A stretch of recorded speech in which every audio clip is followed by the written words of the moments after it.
الله الرحمن الرحيم على كل اخواتي وحبايبي، تعالوا مع بعض نتكلم عن مباراه الاهلي امبارح ومباراه الزمالك. بس في البدايه اعمل اشتراك للقناه، صلى على النبي في الكومنتات، وده لاخواتنا في غزه، واعمل اللايك الجميل. وتعالوا مع بعض بقى نقول ملخصات النادي الاهلي. النادي الاهلي امبارح بدا المباراه في بدايه الشوط الاول كان ممتاز جدا. الشوط الاول بالنسبه للنادي الاهلي كان ممتاز، لان الافضليه، لان بن شرقي احرز هدفين ما اتحسبوش لداعي التسلل. في الدقيقه 17 الاهلي احرز الهدف الاول عن طريق كوكا بعد عرضيه محمد هاني. كوكا احرز الهدف الاول. محمد هاني في الباك اليمين امبارح كان ممتاز جدا في الشوط الاول، عمل عرضيه لكوكا احرز منها الهدف الاول. ده ادى الافضليه للنادي الاهلي. احرز بن شرقي هدفين، بس الهدفين اتحسبوا اوفسايد لداعي التسلل. ده برضو يعني كان الشوط الاول يخلص مستريح 4-0 للنادي الاهلي. طبعا الشوط الاول انتهى 2-0 للنادي الاهلي، يعني المفروض كان 4-0 على الاقل بدايه الشوط الاول لو الجولين بتوع اشرف بن شرقي اتحسبوا لامبارح. في الدقيقه 25 اصابه مين؟ اصابه حسين الشحات. حسين الشحات حس في الدقيقه 25 بعد الفاول اللي عمله الكره الثابته، شاط الكره من هنا، حس بالم في العضله الخلفيه. حسين الشحات حس بعضله، يعني اصابه كده في العضله الخلفيه، فخرج حسين الشحات لداعي الاصابه، نزل مكانه قفشه. احنا اتكلمنا قبل كده وقلنا المفروض اللاعب البديل زيه زي اللاعب الاساسي. لو انا لاعب قاعد احتياطي المفروض انزل ادي زي اللاعب الاساسي. قفشه من وجهه نظري امبارح ما كانش موجود وما اداش اي حاجه خالص، يعني ما كانش فيه افضليه لقفشه. المفروض ان انت من صانع الالعاب الثاني بعد امام عاشور ان انت تدي افضليه. قفشه امبارح ما اداش افضليه خالص، وكان اداؤه ما كانش افضل حاجه، وده ادى حاجه بالنسبه لقفشه. انا من وجهه نظري ما اداش افضليه خالص في المباراه.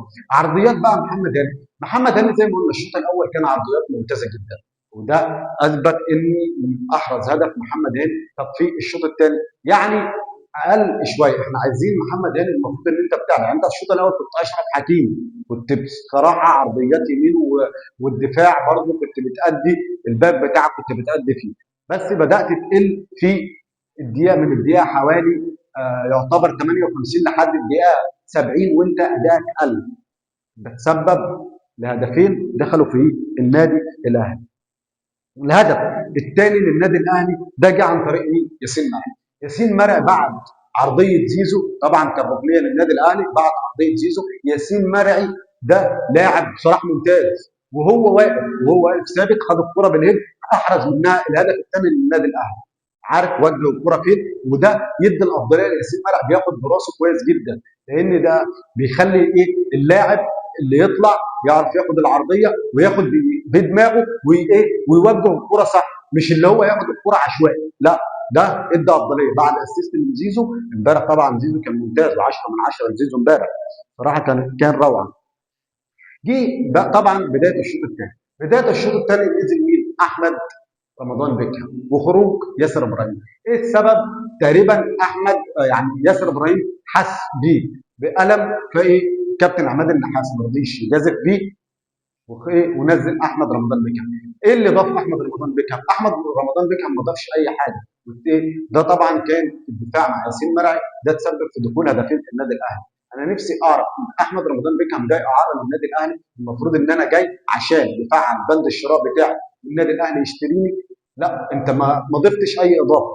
ولجنه التخطيط دلوقتي رفضت فكره ان هي تفعل بند الشراء لاحمد رمضان بيكهام، وبنسبه كبيره هتشكر احمد رمضان بيكهام على الفتره اللي قضاها في النادي الاهلي، وهيرجع نادي سيراميكا كليوباترا تاني.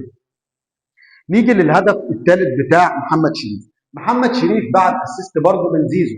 هو المفروض الاسيست يتحسب لزيزو، هو زيزو عملها لمحمد شريف، خبطت في لاعب سيراميكا كليوباترا، لاعب كهرباء اسماعيليه، وراحت لمحمد شريف. محمد شريف حطها هدف في الدقيقه كام؟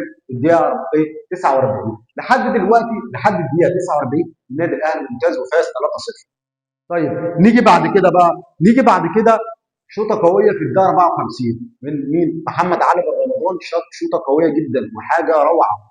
ده برضو يدي افضليه ان محمد علي بن رمضان بدا يشوف نفسه وبدا يرجع بمستواه. انا عايز اكون افضل من كده، لان شايف ان بدات اللعيبه ترجع، بدا تريزيجيه يرجع، بن شرقي بدا يرجع، زيزو بدا يرجع، كل اللعيبه بدات تفوق وهو عايز يرجع زي اللعيبه دي. نيجي للهدف بقى اللي جه في النادي الاهلي. الهدف اللي جه في النادي الاهلي غريب جدا، هدف خطا دفاعي. احنا قلنا قبل كده ان احنا عندنا مشكله في الدفاع، مشكله غريبه جدا في الدفاع. يعني ياسر ابراهيم خرج، احمد رمضان بيكهام نزل، المفروض تأدي نفس الاداء اللي اداه النادي الاهلي في الشوط الاول.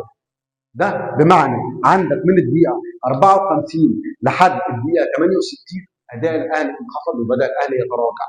طب انا نفسي اعرف، انت فايز اربعه وشايف ان الماتش سهل بالنسبه لك، ليه ما تجيبش هدف واثنين وثلاثه واربعه وخمسه وسته؟ انت المفروض الماتش يخلص سته امبارح. ليه الجماهير تقعد على اعصابها؟ ليه انا واحد من جمهور الاهلي افضل قاعد على اعصابي عشان خاطر ايه؟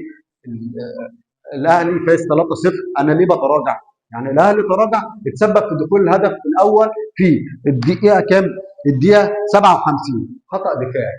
محمد اوناج الكره اتلعبت له، راح مستلم الكره، شاط الكره في الجول. قدامه مين؟ احمد نبيل كوكا. احمد نبيل كوكا كان ممتاز امبارح، مش هنقول ان هو مش ممتاز، بس ده خطا من احمد نبيل كوكا امبارح، وخطا دفاعي طبعا من وقفه ايه؟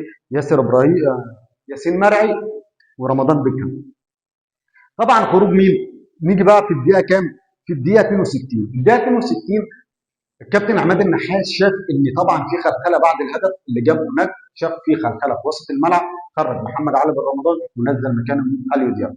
اليو ديانج بحس ان هو لما بينزل بديل، بحس ان هو ما بيديش الافضليه زي ما بيدي وهو بيبدا اساسي. بس الفكره ان انا العب بمروان عطيه سته واليو ديانج ثمانيه، مش هيديني. الاثنين دول اصلا بيلعبوا سته، فان انا العب بالاثنين فلازم ان في واحد يلعب. فاليو ديانج المفروض وانت نازل الملعب حتى وانت احتياطي تدي وانت اساسي، الاثنين واحد. انا بحس ان يبقى في خلخله من عندك، مش عارف ليه ما اديتش برضه اي حاجه ايه امبارح للنادي الاهلي. طبعا الهدف الثاني جه عصام الفيومي في الدقيقه 68. زي ما قلنا عندك من الدقيقه 54 لحد الدقيقه 68 النادي الاهلي بدا يتراجع، دخل فينا هدفين، شوطه قويه من عصام الفيومي من بره المنطقه، بصراحه من اجمل الاهداف اللي جت امبارح، اللي هي بتاعت كهرباء اسماعيليه. هدف بصراحه جميل جدا وشوطه قويه. يعني انا من وجهه نظري الشناوي كان المفروض يتحرك خطوه، لو اتحرك خطوه كان جابها. برضو ده خطا من الشناوي وخطا من الدفاع، لان كان في كركبه. اداء قفشه امبارح كان سيء في الماتش. يعني انت ما اديتش الافضليه للنادي الاهلي، ما عرفتش ان انت تلعب، ما عرفتش ان انت تعمل باص. يعني انت ما اديتش افضليه خالص. ما شفناش ايه؟ قفشه اللي هو بتاع زمان. قفشه انت لحد دلوقتي كل تفكيرك ان انا المفروض ابدا، لا، انت المفروض لو بديل. حسين الشحات لما نزل بديل واشدنا بيه، اي لاعب في النادي الاهلي بينزل يدي بنشيد بيه ونقول ان اللاعب ده كويس. حسين الشحات جه فتره كان اداؤه مش كويس، لما رجع وبدا يدي قلنا ان حسين الشحات نينجا ومن اللعيبه كويسه جدا. فانت المفروض تبدا تنزل وتدي للعيبه. ده غلط من قفشه امبارح. نيجي طبعا للهدف الرابع، الكره الثابته بتاعت بن شرقي. بن شرقي امبارح عمل ازاي؟ يعني ادى افضليه في الكره الثابته، ما استعجلش بعد صفاره الحكم. يعني بعد صفاره الحكم، الحكم صفر، المفروض ان انا هلعب على طول، لا. بن شرقي فضل باصص للمرمى حوالي 5 6 ثواني كده، شاف الزاويه اللي هي المفتوحه وراح لعب فيها على طول، لعب العرضيه. هدف بصراحه من كره ثابته بيرجعنا باهداف وسام ابو علي. يعني بمعنى صح احنا جبنا وسام ابو علي تاني. ده المفروض لاعيبه الاهلي تبدا تتمرن على الكرات الثابته، لان بيحصل كرات ثابته قدام المنطقه كتيره للنادي الاهلي وبتتنفذ بشكل خطا. فاحنا عايزين اللعيبه اللي تلعب كرات ثابته وتنفذ الكوره بالايه؟ بالشكل الصح. طبعا احرز في الدقيقه 72 او الدقيقه 72 73 ايه؟ الوقت اللي هو الصح، وقت الشهداء. بن شرقي الهدف من كره ثابته بصراحه هدف ولا اروع. طبعا بعد كده خروج زيزو ونزول طاهر محمد طاهر، وخروج محمد شريف ونزول عبد الله. ده خلى النادي الاهلي يعني حاسس ان ما كانش فيه توازن، ما ادوش الافضليه بعد خروج زيزو، طاهر محمد طاهر وخروج محمد شريف ونزول عبد القادر. ما اداش الافضليه الكامله، ما اداش ان انا ابدا استحوذ. انا كان في ايدي ان انا اجيب الرابع الخامس، كان في ايدي ان انا اجيب السادس. فده ادى افضليه بالتوفيق للنادي الاهلي. طبعا النادي الاهلي من 9 جولات عنده 18 نقطه في المركز الثالث.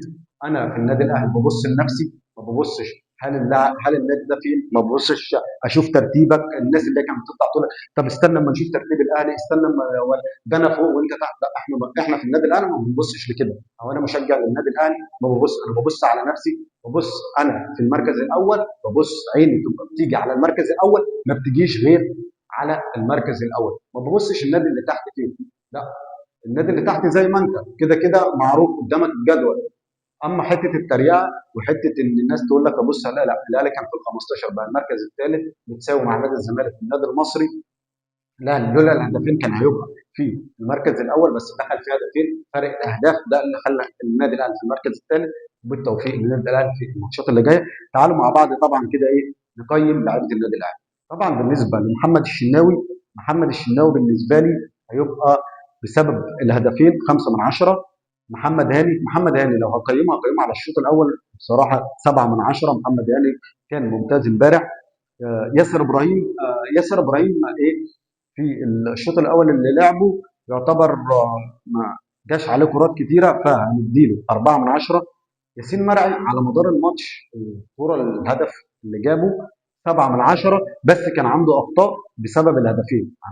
يعني الثلاثه بدول لك انا شلتهم بسبب الهدفين. احمد نبيل كوكا احمد نبيل كوكا 6 من 10، برضه دخل في العمق، عرضيه هاني جاب منها الهدف، ف 6 من 10.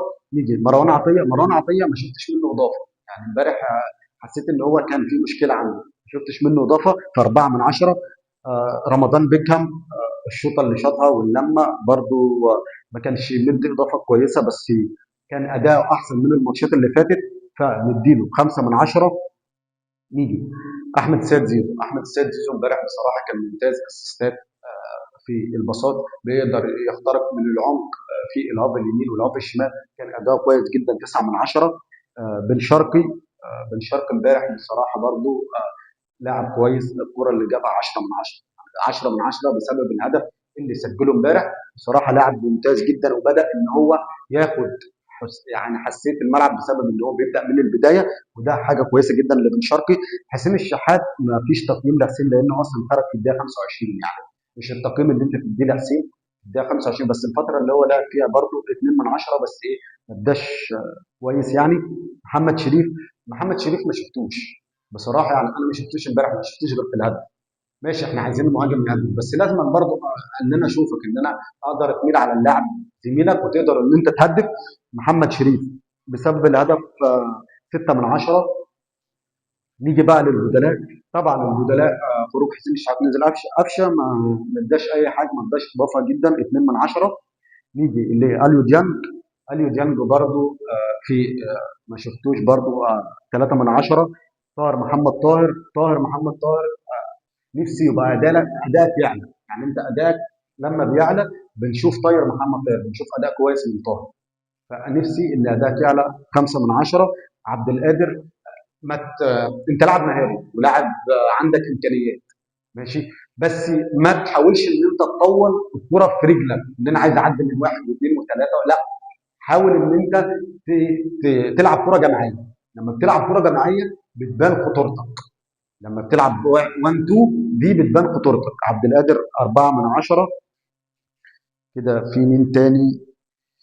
كده بالنسبه للنادي الاهلي في اللعيبه اللي خرجت واللعيبه اللي نزلت بالتوفيق للنادي الاهلي. طبعا نقطه وكده بسيطه في نهايه الفيديو. نادي الزمالك عنده خلخله طبعا بسبب الثلاث ماتشات، طبعا الماتشين اللي هو التعادل وماتش الهزيمه للنادي الاهلي، ده سبب مشكله او ده عمل مشكله، وخلى الاداره في نادي الزمالك او بعض الاعضاء في نادي الزمالك مصممه ان فيريرا يمشي. انا من وجهه نظري ان المدرب ده يمشي، بس انا قبل ما اقول ان المدرب يمشي، هل انت في مستحقات تديها للمدرب؟ المدرب دي عنده عقد، او عنده في العقد بتاعه 3 شهور شرط جزائي، انت ما معكش ان انت تدي اصلا تدفع له المرتب اللي هو ال3 شهور، يعني انت كده هتدفع له 6 شهور، 3 شهور المتاخرين و3 شهور الشرط الجزائي. هل انت في امكانيه ان انت تدفع المدرب ده الشرط الجزائي والشهور المتاخره وتجيب مدرب تاني بمبلغ اكتر؟ للاسف ده معامل خلخله في نادي الزمالك. وفي حاجه كمان، اداره نادي الزمالك لحد دلوقتي الكابتن حسين لبيب ما يعرفش اصلا العقد بتاع اللي هو فيريرا، ما يعرفش العقد بتاعه اصلا، ما يعرفش ايه اللي مكتوب في العقد، ايه بند العقد. كل اللي مسؤول عن العقد الكلام ده كله هو مين؟ جون ادوار. جون ادوار اللي عارف العقد فيه كام، هو اللي عارف المدرب بياخد كام، هو اللي مسؤول. طب انا نفسي اعرف فين الاداره من ده؟